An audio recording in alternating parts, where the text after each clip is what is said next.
बहू पर लगाम? ये क्या है? अरे बहू कोई घोड़ा तो है नहीं जो उस पर लगाम लगे। तो फिर अब हम सब यहीं बता देंगे तो कहानी क्या कहेगी जी? चलिए कहानी सुनते हैं। अरे बहू लाने वाली हो लेकिन वो गलती ना कर देना जो मैंने करी। अरे मैंने तो बहू को बेटी समझने की गलती ही कर दी और आज देखो कैसे सर पर चढ़कर नाच रही है। सही बोल रही है ये। अरे बहुओं को डे वन से ऐसे रखो कि भाई तू आ गई है तो ठीक है, लेकिन यहाँ फैलने की जरूरत ना है, क्योंकि ये अपुन का एरिया है। क्यों? हाँ हाँ सही बोल रही है। ये बहुओं को प्यार से बात करो ना तो सर पर चढ़कर नाचती है। अब मेरी वाली को ही देख लो, बेटी माना था बेटी। तो ये कहानी है विमला की, जिसकी इकलौते बेटे की शादी होने वाली है। लेकिन शादी के पहले उसे कैसी कैसी सलाह मिल रही है, देख रहे हैं ना आप। विमला बहन सबकी सुन रही थी, लेकिन यहाँ तो सब समस्या ही डिस्कस कर रही हैं, समाधान की तो कोई बात ही नहीं कर रहा। तभी एक समझदार सी बुढ़िया आती है और कहती है, देखो, बहू पर लगाम लगा कर रखना है तो सिर्फ एक ही तरीके से हो सकता है। सभी बुढ़िया की ओर उम्मीद से देखने लगते हैं कि अब मिल गया बहू पर लगाम लगाने का तरीका। देखो, साफ सीधी बात है, अगर बहू को लगाम में रखना है तो वो बिल्कुल मत करो जो वो चाहती है। ऐसे में 10 में एक बार तुम उसके मन की करोगी तो उसे कदर होगी, सर पर चढ़ाओगी तो फिसल जाएगी, समझी? विमला को समझ में आ जाता है कि बहू को लगाम में कैसे रखना है। फिर क्या, आ जाती है विमला की बहू। बहू अपनी माँ से कहती है, माँ बड़ा अच्छा घर देखा है तूने मेरे लिए, बस माँ और बेटा, छोटा सा परिवार। बेटा छोटा परिवार है, तुझे ज्यादा लोगों को खुश रखने की जरूरत नहीं है। बस एक ही सास है, उसकी हर बात मानना और जैसे मेरी सेवा करती थी वैसे ही सेवा करना। हाँ माँ बिल्कुल, वो तो वैसे भी बहुत अच्छी लग रही हैं। पता है, मुझे अपनी सबसे महंगी साड़ी और जेवर एक बार में दे दिए। माँ भी बेटी के संस्कार जानकर खुश होती है। अच्छा माँ, चलती हूँ, उनके पास जाकर बैठ जाती हूँ, पता तो चले कैसी है वो। बहू सास के पास जाती है और पैरों के पास बैठ जाती है। माँ जी, आपको किसी चीज़ की ज़रूरत है तो बता दीजिएगा। हाँ हाँ, तुझे ही बताऊंगी ना, मैंने कौन सा यहाँ नौकरानी पाल रखी है। अब जा मेरे लिए चाय लेकर आ। बहू को सास से ये बिल्कुल उम्मीद नहीं थी।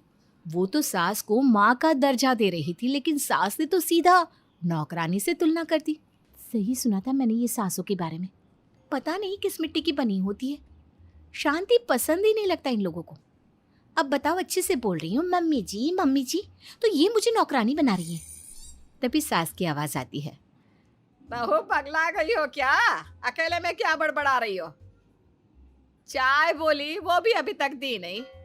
ला रही हूँ माँ जी, अब चाय बनाने में वक्त तो लगता है ना, मैंने कौन सा चाय पत्ती और चीनी को उबाल कर रखा था। हाय रे, बहू के मुंह से इतनी बात सुनकर सास की तो पैरों तले जमीन हिल जाती है। आहा, क्या जबान चला रही है? अरे माँ ने कुछ सिखाया नहीं क्या?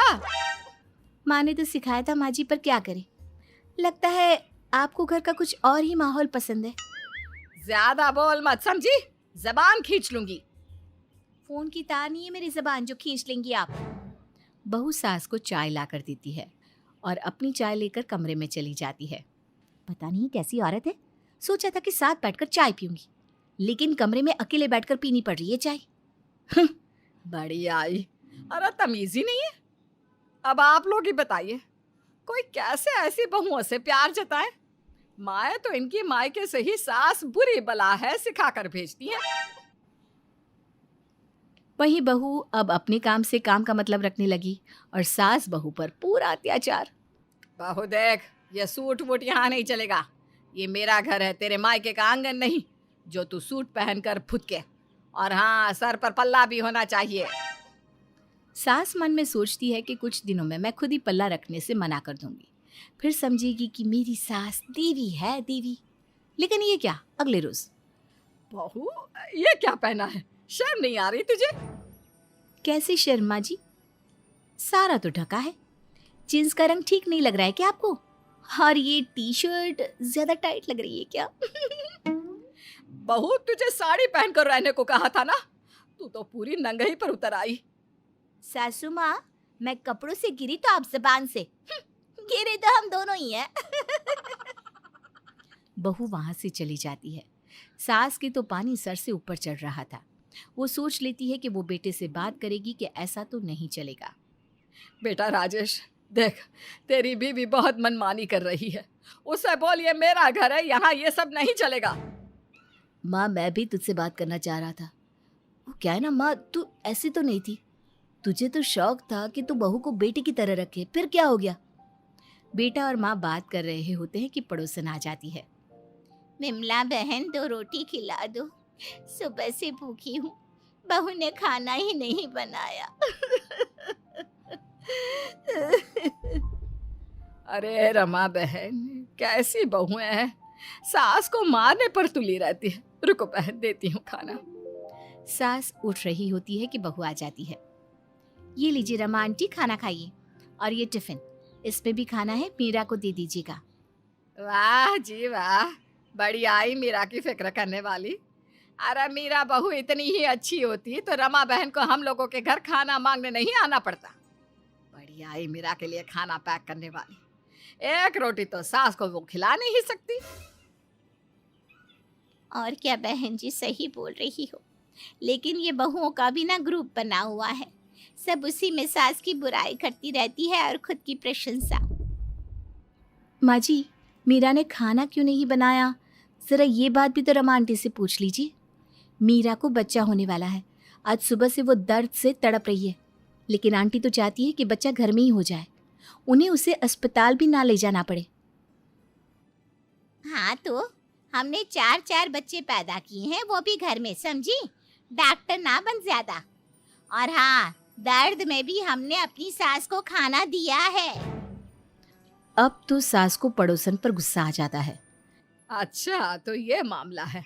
बहू, जा गाड़ी निकाल, मीरा को हम लेकर चलेंगे अस्पताल।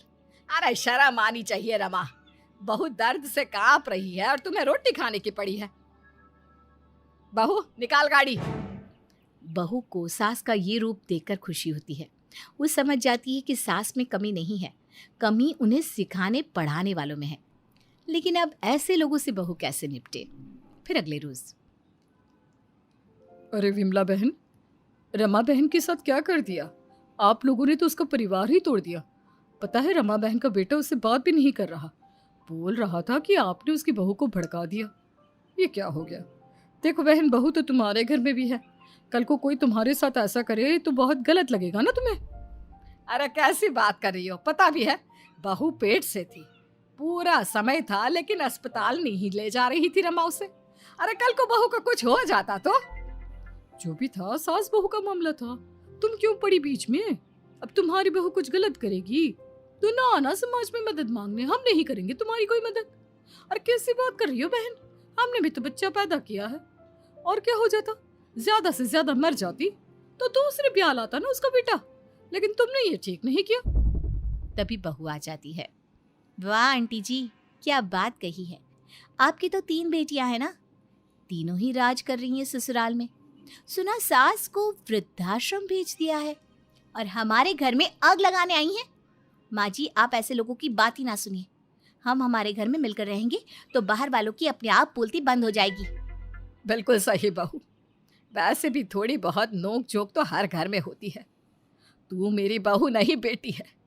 अच्छा बहन जी, मुझे तो पता चल गया कि बहुओं को लगाम नहीं, आजाद करने की जरूरत है, जिससे घर में शांति और प्यार बना रहे। आप कब समझ जाएंगी ये बात?